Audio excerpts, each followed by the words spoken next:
오늘 우리에게 주시는 하나님의 말씀은 디모데전서 5장 1절로 16절까지의 말씀입니다. 너는 나이가 많은 남자를 꾸짖지 말고 아버지에게 하듯 권면하여라. 청년들에게는 형제들을 대하듯이 권면하여라.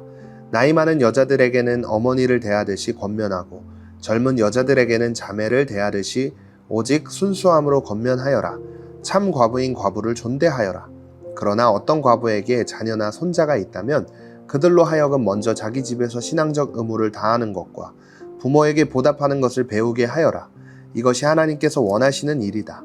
참 과부로서 외로운 사람은 자기의 소망을 하나님께 두고 밤낮으로 기도와 간구에 전념한다. 향락을 좋아하는 여자는 살아있으나 죽은 것이다. 또한 너는 이것들을 명령해서 그들로 비난받는 일이 없도록 하여라. 누구든지 자기 친척, 특히 자기 가족을 돌보지 않는 사람은 믿음을 저버린 사람이요 믿지 않는 사람보다 더 악한 사람이다. 과부로 명부에 올릴 사람은 60세 이상이어야 하고 한 남편의 아내였던 사람이어야 한다. 또 그는 선한 행실들로 인정을 받는 사람이어야 한다. 곧 자녀를 잘 부양했든지 나그네를 잘 대접했든지 성도들의 발을 씻겼든지 환난당한 사람들을 구제했든지 모든 선한 일에 헌신한 사람이어야 한다. 그러나 젊은 과부는 거절을 하여라. 이는 그들이 그리스도를 거슬러 정욕에 사로잡히게 되면 결혼하고 싶어 할 것이고 그럴 경우 처음 믿음을 저버렸기 때문에 심판을 받게 될 것이다. 또한 그들은 이 집 저 집 돌아다니며 게으름을 배우고 게으를 뿐 아니라 수다를 떨며 남의 일을 참견하고 마땅히 해서는 안 될 말을 할 것이다. 그러므로 나는 젊은 과부들은 결혼해서 아이를 낳고 집안일을 돌봄으로 대적자에게 비난할 기회를 아예 주지 않기를 바란다. 실제로 어떤 사람들은 이미 떠난 사탄에게로 갔다. 만일 믿는 여자에게 과부 친척이 있다면 자기가 그 과부를 도와주고 교회에 부담을 주지 않도록 하여라. 이는 교회가 참 과부를 도와주도록 하기 위한 것이다. 아멘. 디모데전서를 나누기 시작했을 때 처음에 전도사님이 디모데전서가 어떤 배경에서 쓰여졌는지 설명해 준 것이 기억을 하나요? 그때 에베소 교회라는 곳에서 열심히 교회를 섬기고 있던 이 디모데가 비교적 나이가 어렸다고 이야기를 했었습니다. 기억이 나시죠?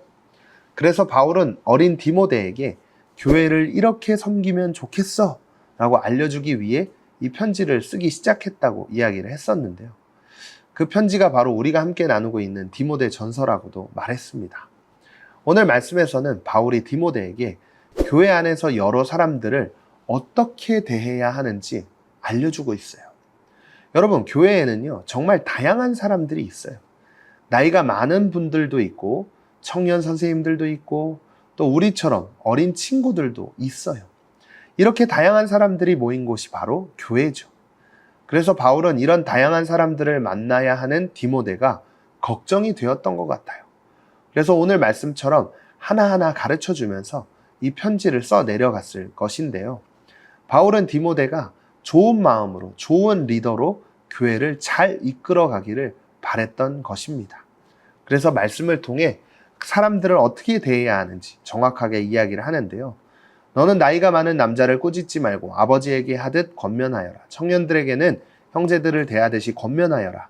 나이 많은 여자들에게는 어머니를 대하듯이 권면하고 젊은 여자들에게는 자매를 대하듯이 오직 순수함으로 권면하여라. 참 과부인 과부를 존대하여라. 이 말씀을 보면 교회 안에서 사람들을 가족처럼 대하라고 말하고 있는 것을 알 수 있죠. 그리고 바울은 특별히 과부, 남편이 돌아가신 여자 어른들을 어떻게 대해야 하는지도 자세히 말해주고 있는 것을 볼 수 있습니다. 근데 그때 당시에는요, 과부가 사회적으로 존중을 받지 못하고 차별받는 경우가 많았습니다.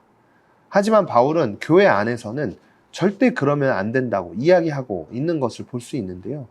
그들을 오히려 더 귀하게, 소중하게 그 어른들을 대해야 한다고 말해주고 있는 것입니다. 왜 그렇게 말하냐면 교회는 사랑의 공동체, 가족 공동체이기 때문이에요. 서로 미워하지 않고 서로 도와주고 약한 사람들을 더 챙겨주는 공동체. 그게 바로 하나님께서 바라시는 교회의 모습이라는 것이죠. 여러분, 그래서 오늘 말씀을 이렇게 정리하고 싶은데요.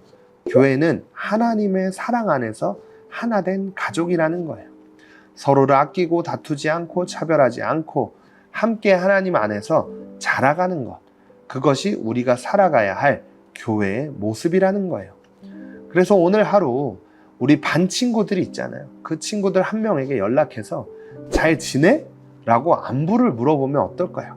서로를 생각하며 사랑하는 마음을 실천하는 우리 모두가 되기를 전도사님도 함께 기도하겠습니다. 그래서 오늘 말씀도 마음에 새기고 함께 결단하기를 원하는데요. 첫 번째로, 그리스도인은 주님 안에서 모두 한 가족입니다. 내가 시간으로, 물질로, 봉사로, 힘으로 영적 가족을 위해 할 수 있는 일은 무엇이 있을까요? 오늘도 말씀을 생각하며 함께 기도하겠습니다. 하나님, 교회는 가족 공동체라는 것을 알게 해주셔서 감사합니다.